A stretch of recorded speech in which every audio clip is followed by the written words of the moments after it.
Chapter 15. Pulling Weeds, Planting Flowers. The day I left the hospital, Raj was the one who checked me out and picked me up. "Feeling better?" he asked as he opened the car door for me. I walked fine, but still had pain in my gut and back where that slug had torn through my abdomen. "I'd feel much better if I could go with you," I whined. "Come on, Raj, take me to India with you." "I'm so sorry, Ren, but I could only afford my ticket. Otherwise I would," he said heartfeltly. I pouted and tried not to cry, but the tears came. "Maybe I could send you a plane ticket." "Why doesn't your brother care for your dad?" "Because the estate was willed directly to me because my brother doesn't want it. I just have to help care for Dad because my brother has to raise kids on top of work a full-time job and needs a hand." I grew even sadder, this time feeling so selfish. All I could utter were the words, "I'm sorry, Raj." "I wish I could meet you, though. It would be awesome." I wiped my eyes. Would they like me? Raj laughed as he started the car, a brand new 2022 Dodge Challenger. "You kidding?" he said. He then took on a full-blown Indian accent to make fun of his brother.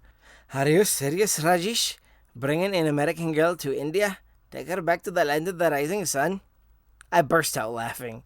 "What are they, racist or something?"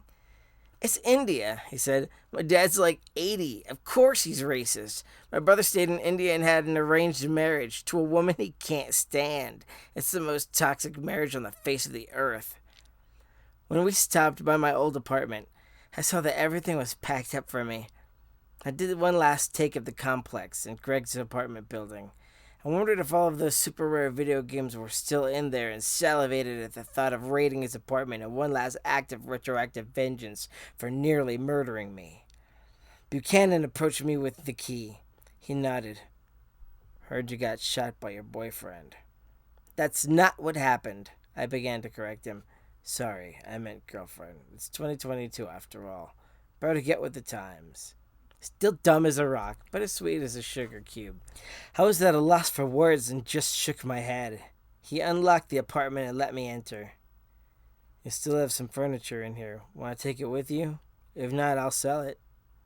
I entered the apartment and sobbed gently, ignoring Buchanan's question.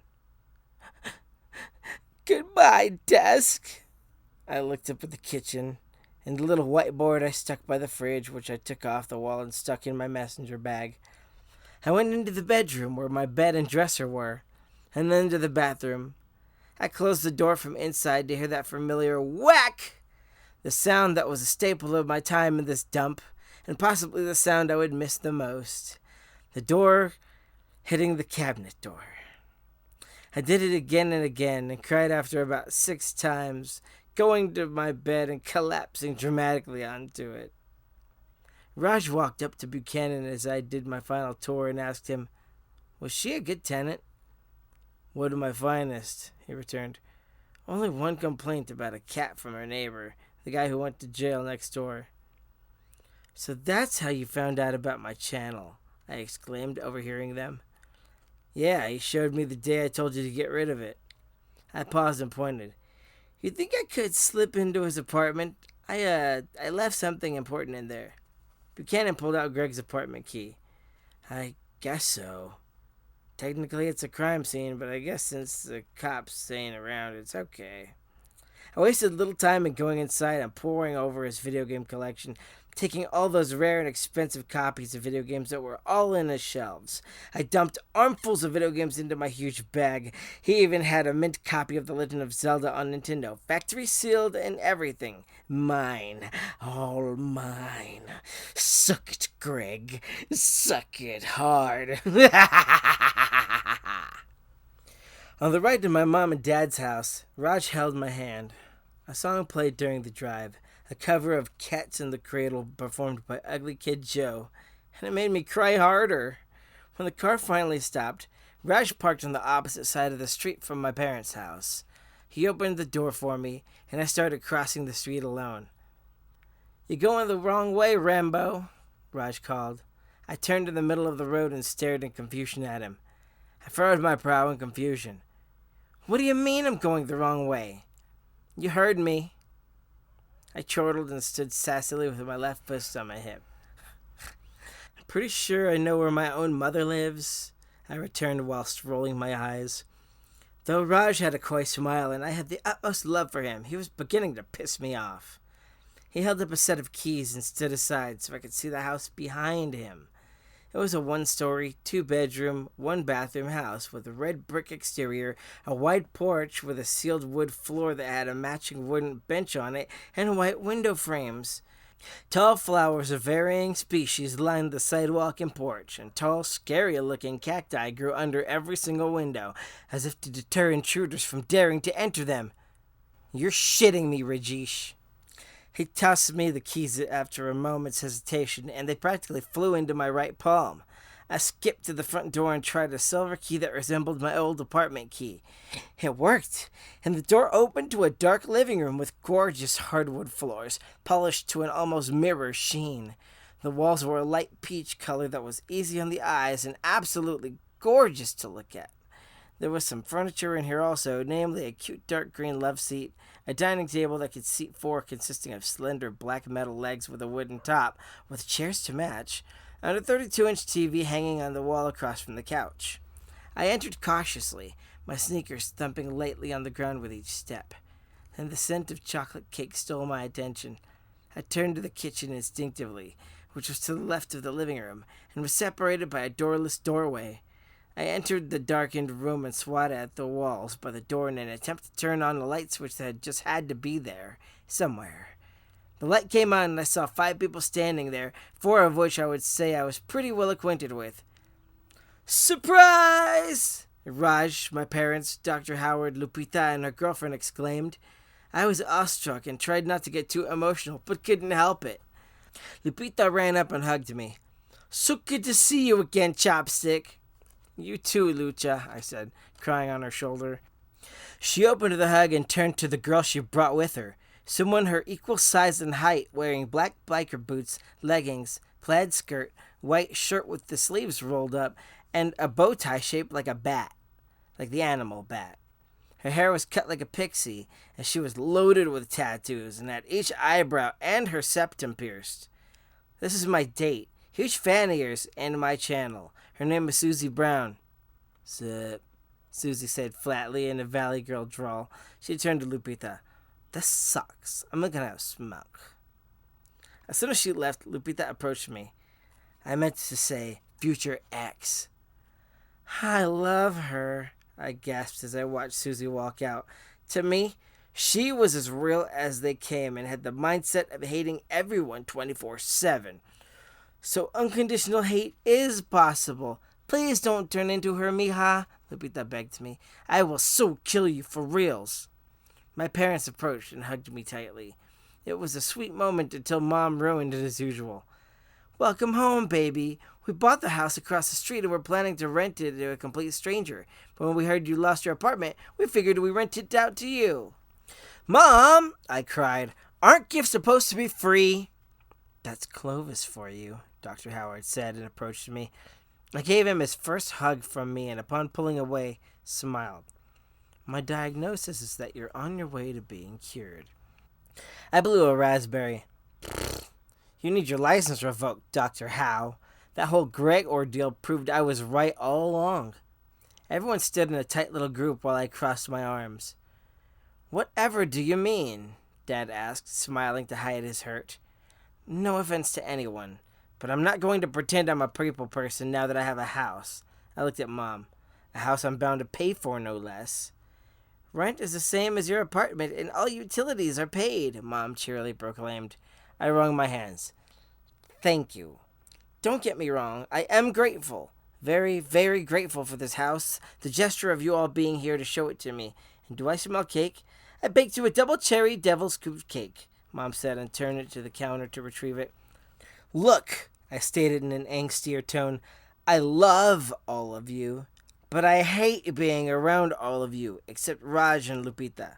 You're a whole bunch of annoying, oxygen-sucking emoters, and I would much rather enjoy my cake alone in my house naked watching reruns of crime shows on overpriced premium channels I stream illegally because I'm cheap." Susie, still smoking like a train, poked her head into the doorway and yelled, "You go, girl! Boss bitch all the way!" I continued my tirade with an indoor voice. Lulu, I love being around you. You were and will hopefully always be my first best friend. Doc, I appreciate you not giving up on me and respecting my limitations when it came to my anxiety and mental issues. Mom, you're a hard worker and a people pleaser, and you're good at both. Dad, even though you were never around much, you were also a super hard worker, and that day we spent together will forever be my favorite day on this planet. And Raj, my darling, I have never fallen so head over heels in love with anyone as I have for you.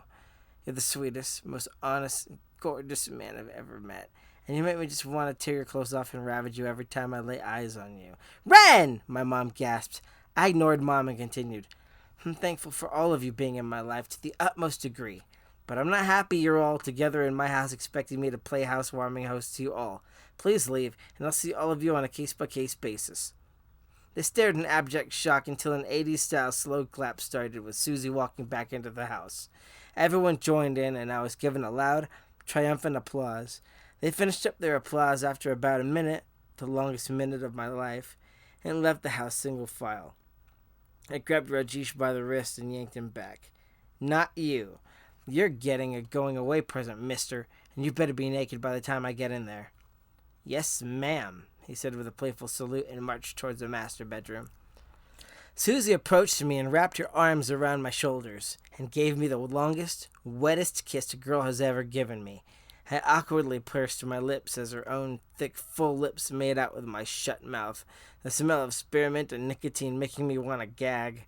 I reluctantly returned a little bit of the bad kissing just to see what it felt like before Lupita forced her away from me and dragged her out the door.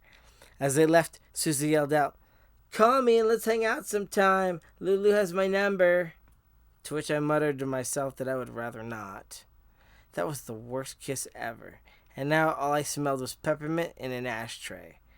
The bathroom was next to the master bedroom, and absolutely gorgeous with white walls, a black linoleum floor, and dark red towels and bath mats. My bag contained my toiletries, so I immediately brushed my teeth before I entered the bedroom to see Raj lying on his side facing me. The bed was a queen size with boring beige seats and a cute red comforter that had matching pillowcases. He was still fully clothed, which was a huge problem. I thought I told you, I started. Figured you could unwrap this present, Raj told me. I smiled and approached the bed, but the door popped open just as I was peeling off my pants and underwear together, intent on getting fully nude as fast as possible and swan diving into bed for a game of Naked Twister, minus the mat. Suddenly, Lupita popped into the room with one arm and her head in the door, getting a full view of my bare ass showing as I bent over. Lucha! I cried out, hurriedly yanking them back up. Knocking works, you know. Nice booty, girl, she said with a sexy growl. And said, Sorry, I know you two are about to get busy, but I forgot to tell you. I got you a present and it's in the other bedroom. Call me, bitch. Get out! Raj and I yelled together, and she blew a kiss before slamming the door shut and locking the front door on her way out of the house. And with that, I turned back to Raj. I'm sorry I was such an asshole back there. Don't be, he said. And don't ever change, Ren. You are a unique person who has so much potential to... I began to kiss him wildly. Shut up, I told him as I hugged his mouth with mine. The more you talk, the less I'm in the mood. He obliged, and we spent the next 2 hours learning more about each other than we would have through talking. In the post-coitus snuggle, he held me. I knew there wasn't much time left to spend with him, so I wanted to maximize it. Can I ask you a question? I inquired. If I find someone as wonderful as you while you're in India, will you be mad? I could ask you the same thing, he said. You even look at another girl, I will swim to India and cut a bitch, I told him in a threatening tone, then said, No, if you met someone up there, I would understand and want to keep in touch with you. I never really cared about anyone else or their day-to-day doings, but you're so cool under the hood, the pizza guy who aspires to be a filmmaker. You really think I can succeed? I kissed him again. I wish you all the luck in the world. I heard meowing and paused for a moment before throwing my clothes on except for socks and shoes and rushing to the other bedroom. I carefully opened the door and guess who was inside? Yoshi! I exclaimed. I snuggled him close to my face and he nuzzled me back lovingly. Oh, you missed Mama, huh? I asked and kissed his stupid cat head over and over. Mama missed you more. Yes, I did. I got my baby boy back. My eyes then lifted to see the room. It was furnished on one side with everything to occupy a cat. Toys, boxes to climb and hide in, a scratching post, a litter box, and his food and water bowls. There was even a mirror so he could see another cat whenever. Of course, it would always be him. The other side had my laptop on a desk and a post-it note stuck to it. I read it. Enjoy your media room, Chopstick. Lulu. That skank. I snickered. Raj entered the room and I turned to him. Raj, watch it, the cat. Audrey Penn, he reminded me. You have no faith in this thing. You have too much faith in that thing. I also don't trust vaccines, organized religions, the moon landing, and the world is flat, I retorted. These were all jokes. I vaccinate and the world is round. So Lupita brought your computer? He asked. I nodded. Can we make a video together? Dude, we just lost our virginity to each other a couple of minutes ago, and had I known you wanted to film it, absolutely. I read the confusion on his face and returned a dead serious expression, even though I was rolling on the floor laughing on the inside. I meant, he clarified, I meant a misanthropy episode. I shook my head very slowly after a long pause and said, that's a whole new level of commitment I'm not ready for. I could tell by his reaction he wasn't aware I was yanking his chain. I broke out into a giggle. But I'm also just kidding. You really want to? I started the laptop and turned on the camera. The evening light coming in from the window was too dim, so I used that ring light Lupita left me to even out the lighting, and both of our faces were visible. He knelt by the computer. Konnichiwa, everyone, I exclaimed. Hi, I'm the cat allergy guy, also known as the hot pizza delivery guy. This is Raj, I said. I looked at him and smiled. My boyfriend. I turned back to the camera. So you're all probably... Babe, scoot closer. Pretend like you like me. Sorry, he said, kneeling closer and putting his head on my shoulder. Jesus, you're tall, I commented. Anyway, you all were probably worried about me, and rightfully so. I got shot. Like, literally took a bullet in the stomach and had to have surgery. Long story, old school friend. I'll tell you all about it. But I really wanted to get on there to show you my brand new house. I'm renting it from my parents. Yeah, love don't come without strings attached to my family. And you got a cake out of it, too. I smiled. Yes, a cake. I paused and gathered myself. Look, in all seriousness, I actually learned something from this whole experience. And it was about respect. Really? Raj asked in surprise. Respect, I repeated. Respect for individuals. Respect for personal boundaries. Respect for your friends and for your enemies. No one says you're supposed to love every random stranger that bumps you on the streets. Respect is acknowledgement of another person's presence and validation of their feelings, even if you don't agree with their views or opinions. You can love from afar.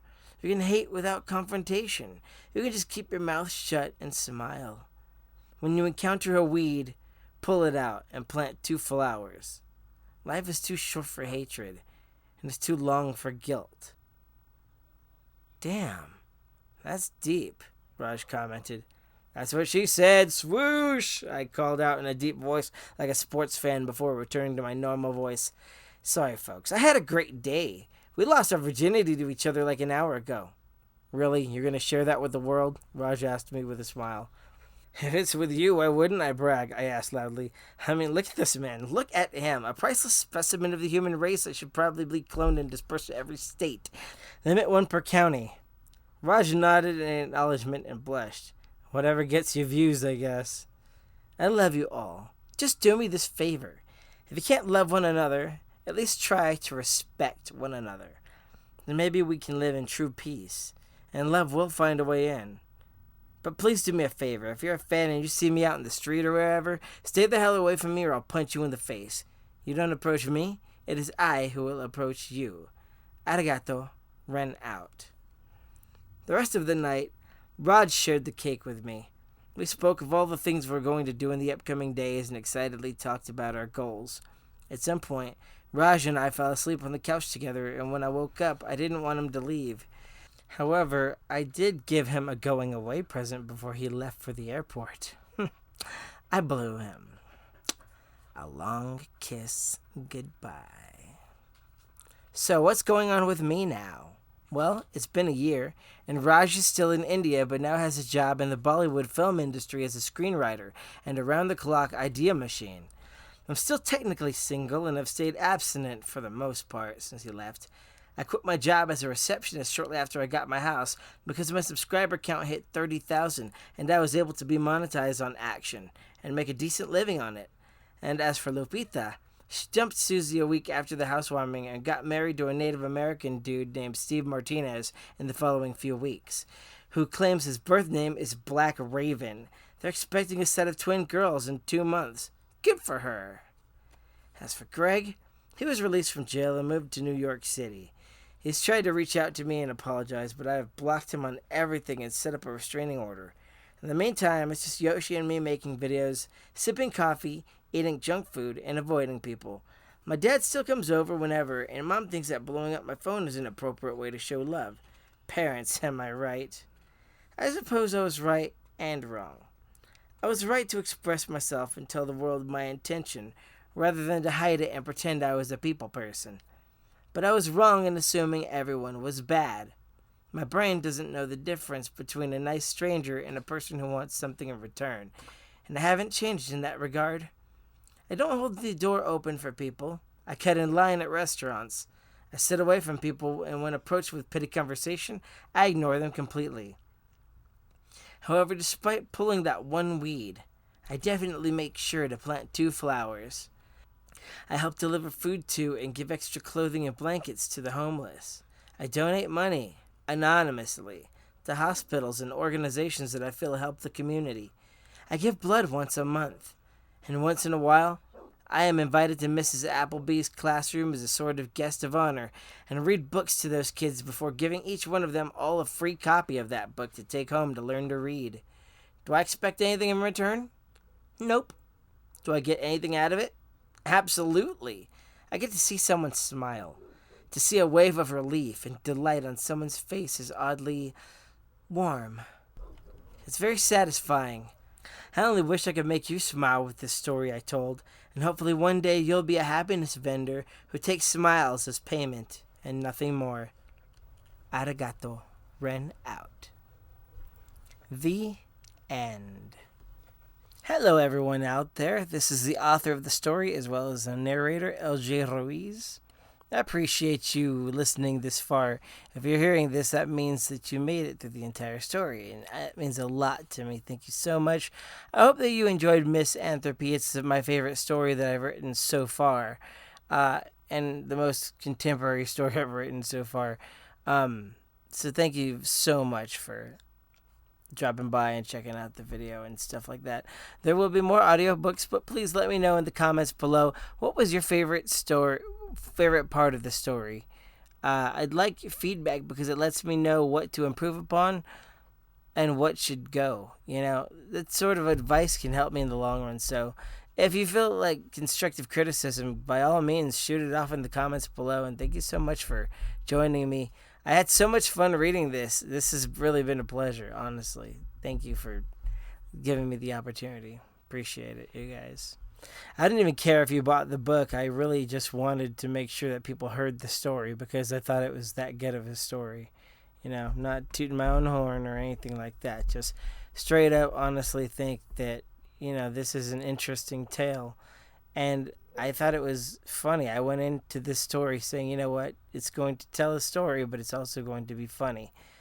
It has to make people laugh as well as think. And I thought to myself, what kind of lesson can I teach people? Honestly, what can I teach people?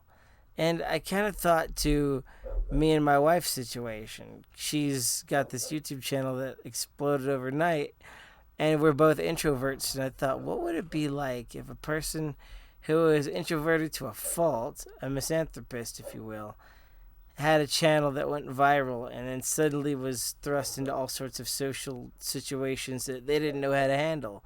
So that was an interesting take. And it's probably been done before and I probably don't know about it. But anyway, Thank you so much for listening to all of this jibber jabber. If you'd like to know more trivia, go ahead and ask. If you'd like to know who Ren was inspired by or anything like that, then yeah, shoot that off in the comments too. Once again, thank you for listening this far. Take care and see ya. And if you guys have checked out the Lulu website, which is in the description, let me know which book you would like me to do next if you're curious about. Take care. Bye. For reals this time.